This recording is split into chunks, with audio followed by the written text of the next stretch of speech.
welcome to the Bullcast Podcast. I'm Katie Pickler, and with me today is two very special guests. Well, I guess y'all are still special. And then one really special guest. But I've got Court Winsett here. Hello. And Cameron Spann. Hello. And then we'll introduce the mystery guest in a minute. Mystery guest. Last ep, it kind of generated some talk back, huh? It got a lot of buzz. I mean, David loved it. I think we had a lot more fun with it than we thought we were going to do. And I think that a lot of people are now buzzing about adulting. Ugh. I hate that term. I know you hate it, but I feel like it's just common, right, Cam? Yeah. Like, a ton of people talk about it. Yeah, I'm just excited. Does that mean we're trending if we are a buzz? I guess so. I mean, Yeah. somebody's buzzing.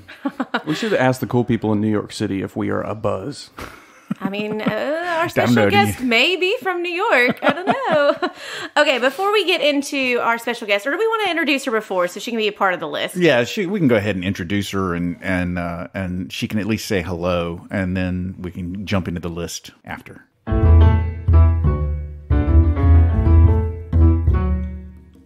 Well, do you want to introduce her? I mean, I don't know her. Because last week was an episode on the people coming out of school and going into adulthood and so forth, we decided we would actually bring on a guest that has come out of school and is going into adulthood. And currently she is, as you have probably heard me mention many times before, living in New York City. It is, of course, my daughter. Woo! And I guess I try to avoid saying my kids' names, but I guess there's no way to avoid saying hello to Keiki Winsett. Say hello. Hi. Hello. Or you may actually hear us say Bake several times because that is the nickname that Court gives to her that all of us, I think, we didn't really know her real name for a long time. It was just Bake. So I've got a weird confession to make. I got another. So I call all of Court's family members by their nicknames that Court calls them. Like his wife, I call her Bobby. Cakey, I call her Bake. I don't even know your youngest daughter's name because I call her Little Bit. Yep. And the boy. So sorry, Cakey. Bake. I totally stepped over you. Go ahead and tell everybody about yourself. You're totally fine. So my name is Keiki. Or Bake, or Caitlin. There's a lot of options.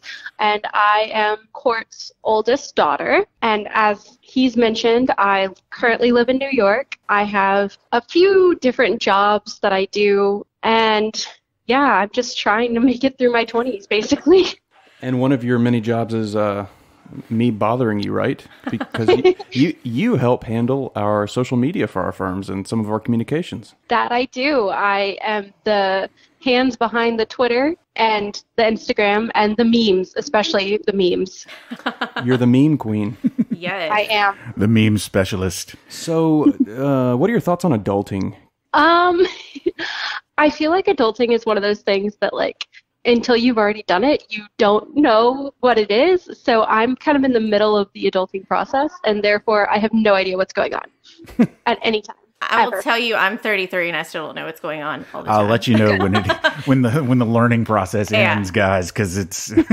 But I mean, this is kind of a perfect segue because we're talking to Keiki. We're going to really dive into kind of adulting with her, but we've got a long list of some Twitter nugs to go through. Oh, yes.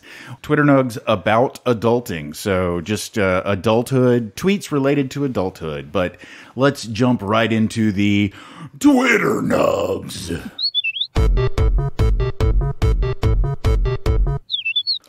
Okay, we got a lot on here, so we'll rapid fire round robin this. Adulting is relating to Oscar the Grouch more than Elmo. Absolutely. Adulthood is basically just trying to fall asleep at night and stay awake during the day.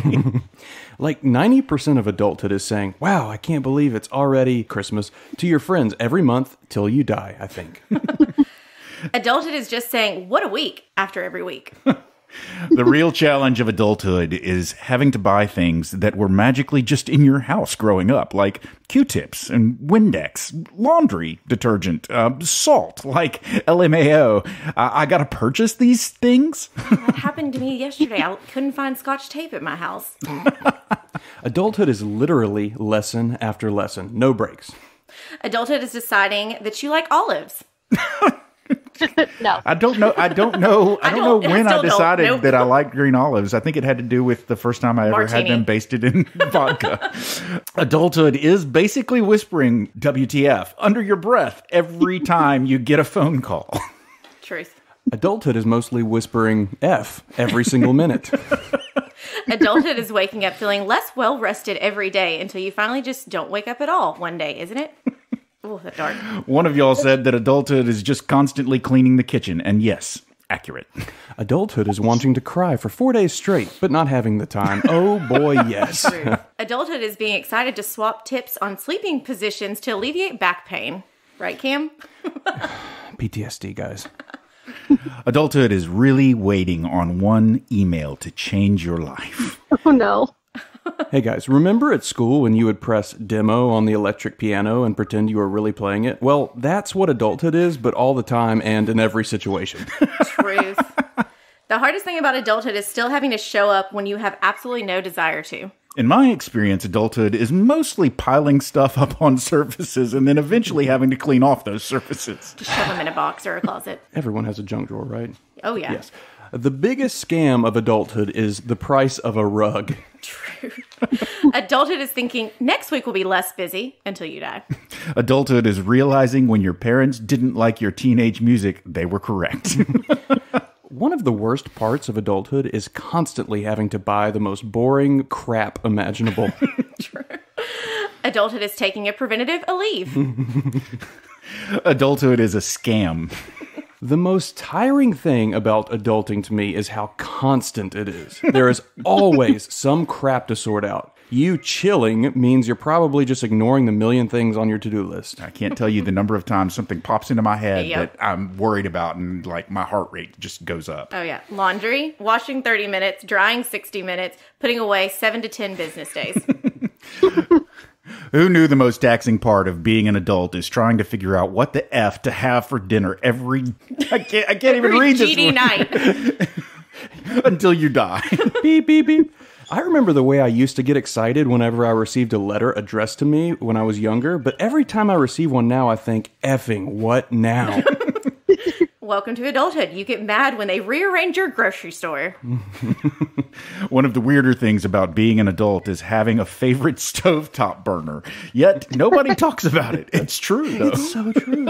Yes. We don't talk about burners. I'm an adult, and I can eat whatever I want, whenever I want, and I wish someone would take this power from me. So true. Oh, I have to insert real quick. My husband has this group text with a bunch of grown adult men, and randomly at midnight last night, one of them went, I haven't had a Butterfinger in a while. What? Okay, I just want to apologize to the people I called old at 30 when I was 18. Apparently, being an adult means Googling phone numbers that call you rather than answering. I do that all the time. I do too. Yeah. Welcome to adulthood. If you sleep on the wrong pillow, you'll feel like you got in a motorcycle accident for 3 days. How do people work 10 plus hours a day, then come home and work out and cook? Adulting is an extreme sport. Adulting is overrated, and I would very much like to unsubscribe. Hello and welcome to adulthood. If you do not yet have several drawers in your house full of various cables, wires, and adapters, one will be assigned to you shortly. Adulthood is eating the bruised part of the banana because you spent money and this is your GD banana. And finally, sorry, I gotta be up early for work is the adult equivalent of my mom said no. Twitter nugs. Okay, so the reason that we have brought Bake onto the podcast today is because one of the things that we thought we would do is answer questions that either were generated because of the podcast last week or just generally get the perspective of someone who's actually trying adulting for the first time in her life and see what sort of questions have popped into her head while she has made this major shift from a small town in Collierville to New York City. Do I have to attempt adulthood more than once? You will find that it is an ongoing struggle. You never can get away from it. You never score a perfect 10 on adulthood. Nope. I feel like I can. I feel like that's going to be my goal. I feel like you're so in for disappointment in life. Such great Thank you, fatherly Father. advice. Court shared a couple of the questions, and they're really good questions. I mean, the thing is obviously you're just getting thrown into the realm of adulthood. And bravo to you that you're not just getting thrown into it in an average city. You're in New York. One of the largest cities. Greatest city in the world. I mean, with In New York. This is a musical episode, by the way. we're back to episode Bake, one. you better Actually, singing. fitting. It's very fitting because Bake will come with the Broadway tunes. I guarantee you. I will. Yes. Yeah. New York City. Okay, I'm done. So one of the questions that I saw was about saving money in your 20s. What's the most pressing question for you that you feel like we should expand upon? Yeah, I think saving money is the big one. I have a savings account, and I've had it for forever, and I was using it up until basically I moved here to get to New York. And now that I'm in New York, I don't have like a definitive, okay, I need to save money for X anymore. And so I have just completely floundered on how much I need to save, what I'm saving for, should I have my money in a savings account or should I invest it, like everything to do with saving money. But okay, so some of this stuff is stuff that we've hit upon many times. So we're gonna, for those of you that have listened to us forever and ever, you might feel like we're going to be a little bit repetitive, but this is worth repeating because it does. It is one of the cornerstones, basically, of everything that we do, right, Katie? Yeah. So saving is definitely very important, but it's also, okay, great. I can say, Keiki, save $500 a month, and she's going to laugh at me. Be like, that's not possible. And I was having a conversation with a client earlier today. And yes, the money that you can save before you hit age 30 makes a huge difference. And obviously money that you can save before family comes into the equation, because with family comes great responsibility and great big size bills.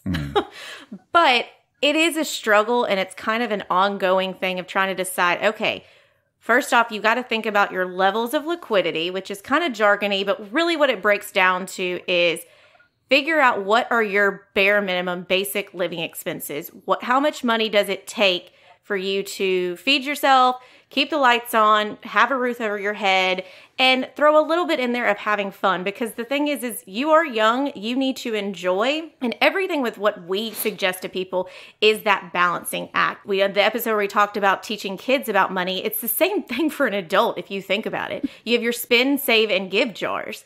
And at any given moment, the amount that you put in those could be very different. And there's huge sections of your life, like what you're in right now, as you're trying to establish what the heck you're doing with your life. So your give jar may be getting nothing right now, but that spend and that save jar is really where you're focusing and figuring out that balance of, okay, well, I could only get a coffee, 4 days a week and save a little bit. And I don't have the magical number for you, but starting the discipline of saving something and never stopping that is a big deal, because then you're making it a bill and you're looking at it as, I'm paying myself for the future. And you said you didn't have a goal that you were saving for, but you look at it as, this is some money that I'm saving for whatever scathingly brilliant idea or crazy dream comes up. You know that you've set aside money in that area. And as far as like where to go with it is when it comes to bank accounts versus investment accounts, that kind of goes again back to that money level, and that you want to have at any given moment at least 1 month's worth of living expenses in your checking account. And then past that, we like to have around 2-3 months of living expenses in a savings account that you can get your hands on at any moment. Past that, that's where you can kind of put it in an investment account where it's earning, working for you, but it's out of sight, out of mind. And with being young, like there's different ways to look at this, because I also know if I have money, probably when I was your age, and I still have this problem now, if I have a lot of money at my fingertips, essentially, then I'm going to very easily say, oh, I'm in New York, I'm going to buy 7 pairs of Sarah Jessica Parker shoes. And she has said that before. Speaking from experience. Our standard is saying that 3 months of living expenses is what you need to have. But we also say, and this is relevant specifically for Keiki, because one of her questions was, does my objective change if my income is variable? Oh, yeah. And her income is variable, and we do have something we tell people different with variable income. If you're not having a steady paycheck, then your buffer of cash needs to be more 6 months of living expenses. And so it may not be that if you're trying to, figure out which job you want to do, where you're in between, then it's more important for you to be saving money in a savings account where you can get your hands on it than taking that next step in investing, just because every time you put money into the market, there is a risk with it. And so I would hate for it to be that you're in a bind, you can't get work for a couple of months, and you don't have adequate level of cash to pay your bills. So basically, the answer to the question is, what should you be saving for? Well, first of all, you're saving for emergencies. You're saving for, I need this money now to pay my living expenses. And the emergency fund. And for that, you need about 3 months worth of living expenses if you have a steady income, or 6 months worth of living expenses saved up if you have a variable income. So, Bake, your first goal is to save up $200,000 million, or however much it costs for you to live in New York. I mean, New York's for a month. expensive. Yeah.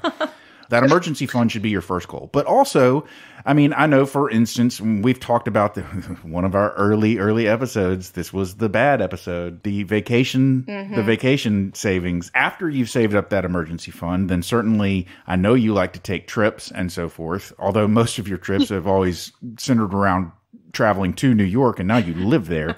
But so once you've got the emergency fund saved up, maybe you start doing a savings fund for your travel so that you can take a trip to the beach or something. But that most important fundamental first step is the emergency funds.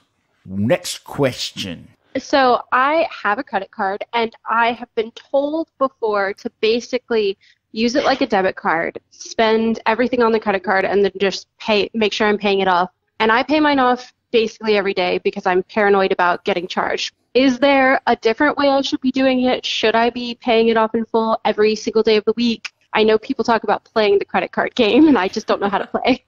So credit cards are wonderful tools if used appropriately. You are using it to an extreme level where pretty much what you're doing is you're getting that protection of it not being directly linked to your bank account. So if there is fraudulent charges, it's on your credit card. But paying it off every single day or every single time you put a charge on it is not using other people's money wisely. And I want to put a caveat with both the saving and this is you have to know yourself. You have to know what works for you, because all day long we can suggest things, but you have to understand what works best for you. And the best use of a credit card is to, yes, use it in the mindset of a debit card, that you're not going to put things on there that you know you can't pay off when it becomes due in a month. But you don't want to pay it off every day, because then you're not using it correctly and letting that charge card be used as not having to have your capital spent at that exact moment. And especially with you not getting steady paychecks necessarily, or money's coming in at different times, then what you're doing is if you go out and have a great dinner with friends and put $50 on this credit card, instead of you then taking $50 out of your checking account to pay it off tomorrow, wait until it becomes due in a month, and then just make sure you've still got that amount of money in your bank account to pay it off. And of course, we never want you to roll over and have an interest, but what this kind of does is it makes it, if heaven forbid something happened and you had to have a month that you had to pay interest on it, you still then have your cash that if some emergency happens. But that's not going to happen to you because you're going to have 6 months worth of living expenses saved, right? Yes. Okay, so let me bottom line the answer to that question. Wait until your statement comes out and look at the amount that is on your statement and pay that amount. No more, no less. And just the amount that is due for the statement, right, not the balance on the card. Exactly. The statement. Look at what the balance is owed on the statement for the previous month, and you pay that balance, because that is the balance that if you don't pay that balance off that is on your statement, they will start charging you interest on whatever money you did not pay off. So if you receive a statement, if you owe $7,000 on your credit card, but that's because over the course of the month you charged $1,000, and then your statement was issued and your statement says you owe $1,000, and then the next day you went out and spent $6,000 more. You owe $7,000, but what you need to pay immediately is the $1,000 that is on that statement. And then you better have the $6,000 ready to pay at the end of the next month. Yeah, think about it. If you needed to get home, you could put on your credit card a $1,000 plane ticket today, but you know you've got 30 days to save up and pay that off, and you're not having to lose $1,000 out of your checking account right now. Now, if this is a mental accounting trick that you're playing with yourself because you're afraid that if you don't go ahead and pay the balance every day, you'll forget what all you spent and you actually will spend more than you have, you need to just figure out a different way to keep track of the money that you spent on your credit card. Whether it be, checking your credit card app daily just to see what that balance is so that you know what's going to be coming when they issue the statement. Or if you absolutely have to move that money out of your checking account, don't give it to the credit card people. They don't want it yet. Put it in your savings account. Shift it to some other account so that you see that money is not in your checking. Whatever it is you need to do to make sure that you're tracking the money that you spend. I know this is crazy to you young folk, but you could potentially write it down. You could write down the expenditures that you make on your credit card. So there's that. Yeah, and I'll admit the credit card game, it's tough because it's a slippery slope and it's kind of misleading. I know credit cards now have to put on statements, if you just pay the minimum payment, this is how long it would take you to pay it off. But it is kind of confusing because you see a minimum payment on there, you see your statement balance, and then you see total balance. And this other thing that I know a couple of my credit cards have thrown in there recently, do any of y'all have the Planet? Have y'all seen this? Yeah, where you can schedule a payment. Well, no, this is where like a large ticket item on there. So like when I just had to put a plane ticket on my card. And so it's a larger amount of money, and it had an option where I could plan it. So I could essentially take that dollar amount and I could finance it per se over like 10 payments or something like that. It's a dangerous game because you could have like 10 or so different plan it items where you're financing it. And instead of getting hit with the 18-20% interest, you're getting hit with a flat fee every month for breaking up that payment. So in one way, it's kind of good that if, Keiki, you got yourself into a situation where you had to book an emergency plane ticket to come see dear old dad and mom, and you didn't have the cash because something happened with your job, that plan it option is good in that situation when used wisely to like not have you hit with that 18-20%, but it's a dangerous slope. So when you guys pay your credit card bill, I assume you both have credit cards and pay them. Too many. Yes. Do you just go into the app and pay it through the app? Yeah, every time. So, Cake, when you go into your credit card app to pay your credit card bill, because I'm sure that's how you pay yours as well, it usually, if it's anything like my credit cards, all of my credit card apps offer me options. When I click pay credit card, it says pay amount owed, pay the full credit card balance, pay the minimum balance, or other amount. And you can type in a random amount. Well, you want to pay the statement amount. You want to pay the amount owed. You do not want to pay the full balance. Okay. You let whatever isn't the full balance, you let that ride until it's actually due. And that way they're basically making you a 1-month loan of that money, and you're taking advantage of it and getting to hang on to your cash for the time being. Next question. This one is also in relation to credit cards. Should I be putting my rent payment on my credit card, or is that something that should come out of my bank account directly? Does your credit card give you points and perks? It does. Stick it all on there. Does your landlord charge you a fee for you putting your rent on your credit card? I don't believe so, but that is something I would have to check in on. Check and see. If they don't charge you a fee for it, then there's no reason not to put it on your credit card. Like, for instance, we initially we were putting college tuitions on our credit card because of all the points, but then we realized that they were charging us a fee every time we did that, and we were like, no. Collierville Water charges a fee for using a credit card, so that's like the only thing I still write a paper check for. You look at a convenience factor too, because if he comes back and it's a very small fee, then it might still be worth it depending on the perks and points you were getting, and just for a simple convenience factor of not having to write a check. Yes. So I have a tendency, Katie, I think we're similar in this. I really like purchasing things. And I just want to know if you guys, Katie, you specifically as a fellow purchaser of things, have any advice on how to basically be realistic with my budgeting, knowing the fact that if Urban Outfitters has a sale, I'm going to shop there. Or if a friend asks me to go to drinks, I'm gonna do it. I think we did a whole episode where my dad even was like, I'm putting a spendthrift account on you. It's a struggle for sure. And I will tell you, I mean, I do this for a living. I talk to people, I help people with, but I actually heard one of our coworkers talking to a potential client. I was like, oh, Katie's our budget guru. And I went home and told Daniel that, and he's like, that's funny, because I'm very good with that. I'm very good with understanding that. And I know what I need to do, but there is that struggle because you are like me and you see great sales, or you don't want to miss FOMO. Do people still say that? FOMO? Yeah. Yes. Okay, Yes. cool. Yeah. So you want to jump. And I mean, especially because you're in such a fun city and you want to be like, yeah, let's go get drinks. Let's do this. My only advice, and I will tell you, I get myself into trouble, and it happens. Like, I'm right now dealing with the fact that I've got multiple friends having big moments happening right now, a new kid, marriage, things like that. And I'm keep going, oh, I'm going to throw money towards this and, throw this party for them or buy this for them. And then before I know it, I'm like, oh, I just spent way too much, and that credit card bill comes and it hurts. So my only suggestion is know yourself and know that you're going to do that, and just try and think about the timing and somehow try and rationalize it. And the rationalization can't be like, I had a crap day, I need this. Yes. But I know, Keiki, listen to that.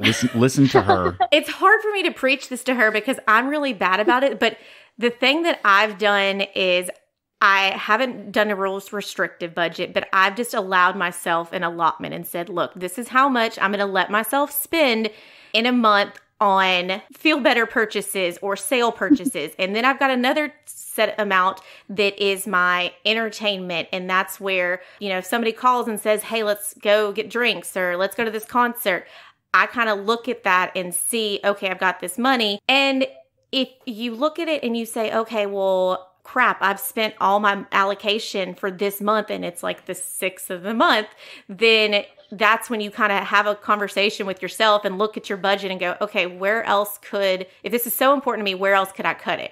Could I, not eat out as much this month? Could I do that? But restricting budgets is really hard on anybody, and especially for us that like to spend and like to be in the moment and be with friends. And if we were to tell you, we'll quit going out, like your dad was like, oh, well, just cut, just limit. But if it feeds your soul and it makes you happy, then you've got to have some kind of balancing act of just like, okay, well, I just blacked out and bought all these shoes or bought all this stuff. Yeah, Keiki doesn't sleep at night, so she has an issue with staying up really late and shopping online. So well, and I tried to fix myself with that, and I would just leave a bunch of stuff in a cart, and then I would have stuff in the cart and then actually go on those sites, and the sites remember. They keep things in your cart and go on there. They email you. Yeah, they're like, oh, you forgot something, and you're like, shut up. Oh, I was trying to forget it. I was not trying to buy that. So it's tough. I had to unsubscribe from all of my favorite sites because they would email me with discounts and sales and tell me that I had things in the cart. And every time I got an email, it was just a recipe for disaster. Yeah. Katie, when you said you black out and end up just with nice things or whatever you said, it reminds me of Moon Knight. Have y'all seen Moon Knight on Disney? Yeah. Well, he blacks out and he's a superhero. Blacks out and wakes up and there are a lot of people dead around him. So at least you're not killing people when you black out. When you black out, just nice things appear in your house. Yes, and it's a slippery slope. This is true life. This is what happened. I'm transparent with you guys. Like, I did have a quick 24 hours in New York and went to the Sarah Jessica Parker store and bought a lot of shoes, but then forgot when I came home that then I had to host a baby shower. So then I had to spend money on that. And then it happens, but you can't say no. But you want to go back and be like, dang, if I had known I had all this other stuff come up, I wouldn't have bought so many shoes, or I wouldn't have done this. And all I can say is have some grace with yourself. It's going to happen, and you'll eventually kind of get your groove and figure it out. But there will be months that you have a bad day and it just all gets blown up. And that's kind of where that emergency fund, yes, it's supposed to be for emergencies, true emergencies, but I think it's also for the emergency of yourself, saving yourself, because we can't control ourselves sometimes. And there's pretty things that we want to buy. Yes. Okay, so Cake, one of the other questions you asked was tax related? Yes. So I have 2 jobs that are remote. So my dad introduced me to the term write it off in your taxes. and I want to know how to utilize writing things off as a remote worker. What can I write off? Okay, so first of all, in my defense, I don't think I've ever gone around throwing out the phrase "write it off" on your taxes. I don't think I don't think she heard that from me. But secondly, basically what you're talking about is tax deductions and what can you deduct on your taxes. And especially because I am the type, you mentioned it last episode and I cannot remember. Basically, at least 2 of my jobs do not take taxes from me. So I have to take care of paying my taxes myself and like put that money away. So I sometimes use tax deductions to lessen the burden of that number. There you go. Okay, so basically the short answer to your question is an unfortunate but true statement. You're not going to be needing to worry about what's deductible on your taxes for a long time, mainly because the standard deduction is basically just an amount that the IRS says you can take this much off of your earned income as a standard deduction. Everybody in the world or everybody in America, this is your standard deduction if you want to do it. If you don't want to use your standard deduction, this basic amount that the IRS gives you, then you can itemize and actually use all of your deductions for all of the stuff that you do that is tax deductible. For most people, the standard deduction is probably higher than what your itemized deduction would be if you itemized everything. So you either itemize and you worry about, oh, I've got a home office, so I'm going to deduct this, this, and this. And I'm going to deduct this because this was business travel or whatever it is, whatever it is you're thinking might be deductible. You take all of that and add it up. And for most people, that amount is going to be less than the standard deduction that the IRS will let you take. So until you're really just ginning a whole lot of expenses because of your job, you're not going to need to worry about it. Okay. So I would say for all of the young people out there that are listening to this Q&A, please feel free to seek the advice of a tax professional if you think you might be that gemstone that actually does do a lot of deductible activities and spend a lot of have a lot of deductible expenses. You can check and see. It's worth looking into. But I happen to know Keiki, and so for her, I know that standard deduction is going to be fine for her. But I think it's a good practice to at least keep a record of that and think about it. Okay, with this 1099 business, I use internet, I use my phone, I use, my printer, stuff like that. So that whenever it comes time that may come into play, you have a record of it. I know I have my Pickler events business that right now doesn't do a ton of business, but I have a basic Excel sheet, but when I'm on the road, it's just on my phone and notes. And I just keep up with every time I drive. So that's part of like car and gas. And then I keep up with kind of the hours I'm doing things. So then I can give that to my CPA and then they can determine, does it help my situation or is it kind of just doesn't really do anything at that point? But I think that is there's a trend with you doing remote work that a ton of people are doing that and a ton of people are having side hustles. And so it's the devil in the details and keeping good notes about what you're doing because you never know when the wind will blow and the tax situation will change. And so I think every year it's worth bringing up and having that database of like, hey, this is what my business did and this is what I had to use for the business. Mm-hmm. I know you got at least one more in you, Kick. I do. So I sent this to my father semi as a joke, but in reality it is a very real question I have. I have a Roth IRA because my dad told me to. I don't know how much I should be contributing to that or if I should be contributing to that regularly. And I have basic details of how it works mainly from this podcast, but I don't know if I'm utilizing it the way I could be. The Roth IRA, your dad is a wise man. That was such a great suggestion to you. And really, I'll just boil it down.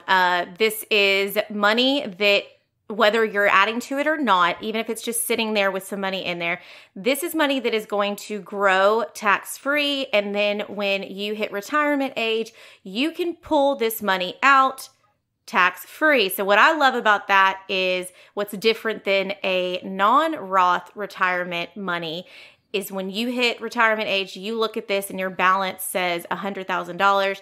You can pull the money out and it is $100,000. If you had a traditional IRA, traditional retirement account, then you still have to pay taxes on that. So that $100,000 is not going to be $100,000 that you're going to get. Now, on contributing to it, again, it is a balancing act. We want to make sure, too many people, I think, especially your generation, they are putting too much emphasis on retirement dollars and not that balancing act. And it really is, that should kind of be the adulthood 3 jars, is it should be spending, saving, and breaking down the savings between retirement and non-retirement dollars, because those are two totally different things, because retirement dollars are that longer term, and then saving is just going to be where you're going to be using it and not get hit with a penalty for pulling it out early. Yes, you being able to save for retirement now is huge, and especially if your company that you work for does not offer your own retirement, then you need to be in charge of what you're doing to set yourself up for success. But it doesn't need to be that you're just loading the boat with so much retirement dollars that you don't have that emergency fund and you don't have some non-retirement dollars saved for your future of, owning a home or family or anything like that. So I know that's not really an answer, but it's kind of just it's a balance approach. You can put up to $6,000 a year into this Roth IRA account. And the reason we tell people, especially to do it when they're young, is because there could be a situation where your earned income, how much you're making, could be too much, where the government is like, I'm sorry, you can no longer contribute to a Roth. I said that to somebody one day and they said, that's rude. I'm like, I'm sorry, I don't make the rules. That is rude. But it's you. We never know what your situation's going to be, and you could end up getting this incredible job that you're making so much money, and then you can't contribute to a Roth IRA. And so your option of having money work for you growing tax-free is gone, and you're kind of kicking yourself like, crud, why didn't I do that when I was 20? Yeah. I think the 2 points that are probably the most important thing that we can tell you, Keiki, are, first of all, the maximum amount that you could put away in the Roth IRA per year is that $6,000 figure that Katie told you. So you're not ever going to put in more than $6,000 in 1 year. Okay. So you could take that $6,000 and divide it by 12, and that would be $500 per month, maximum of $500 per month that you could put in a Roth if you wanted to. But here's the other key number that I want you to keep in mind whenever you're thinking about putting money in your Roth. The number is 59 and a half. And that is the age you have to be before you can withdraw that money from the Roth IRA without a penalty. You need to think of this money as, if you're putting this money in your Roth, it is money that you do not need and you are not going to touch for a long, long time, because you are nowhere near 59 and a half. That's for sure. Don't be telling her age. I didn't tell her age. So yeah, 2 numbers, 6,000 and 59 and a half. I think those are probably the 2 most important numbers. Okay. Keiki, you need to throw in at least one pop culture reference since you're just in the Mecca right now. Okay, about New York, or? I mean, just about anything. It is a pop culture laden podcast that we do here. It is indeed. I would consider my current journey of adulting to be similar to that of the movie where they have to, the Sandra Bullock movie with their eyes closed. It's like Birds something. Bird Box? Bird Box, yes. I'm closing my eyes and running and hoping for the best. Wow. But you're not in a post-apocalyptic world, so that's a good thing.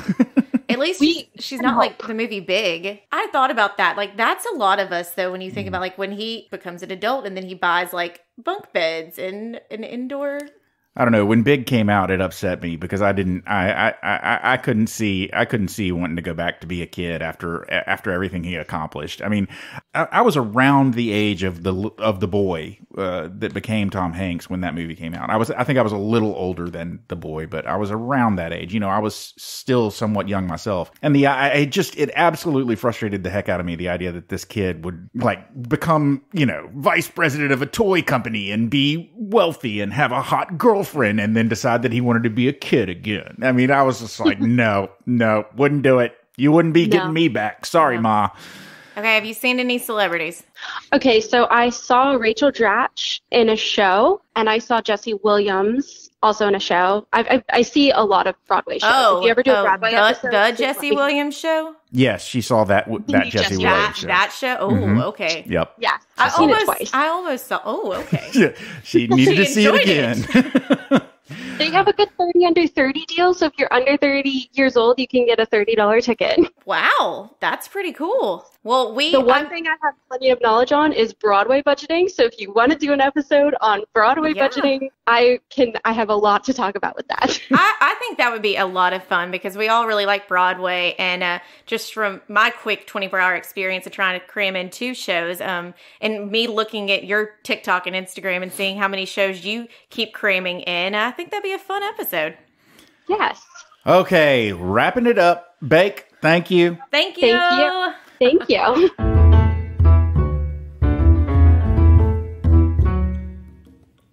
Well, that was fun. Not often I get to do a podcast with my daughter.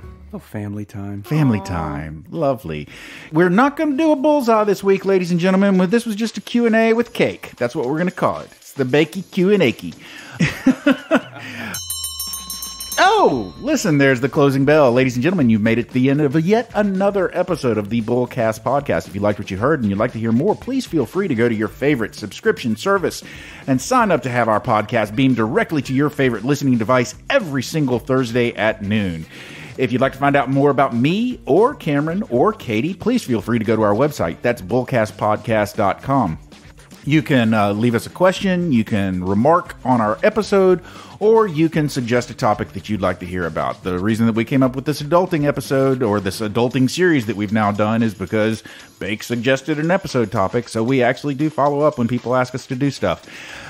If you like pictures, we got the pictures. We can post those pictures on our Instagram handle, that's at Bullcast Podcast, and we also do like the words, and as Keiki mentioned earlier today, she is our Twitter person, so you can. The gig is up. It's not us. You can see tweets on the twits at that Twitter handle is at Bullcast Podcast as well. Finally, if you'd like to hear more about where Katie, Cameron, and I work, we work for a place called Pickler Wealth Advisors. And you can find out more about us, actually, more about our amazing team, what we do at Pickler Wealth Advisors, and our boss, David Pickler, by going to picklerwealthadvisors.com. That's advisors with an O. Not an E. Ladies and gentlemen, we have given you so much. Oh, just a treasure trove, a wealth of information, if you will, that I feel like we're spent. So for now, I'm Court. I'm Katie. I'm Cam. And we're done.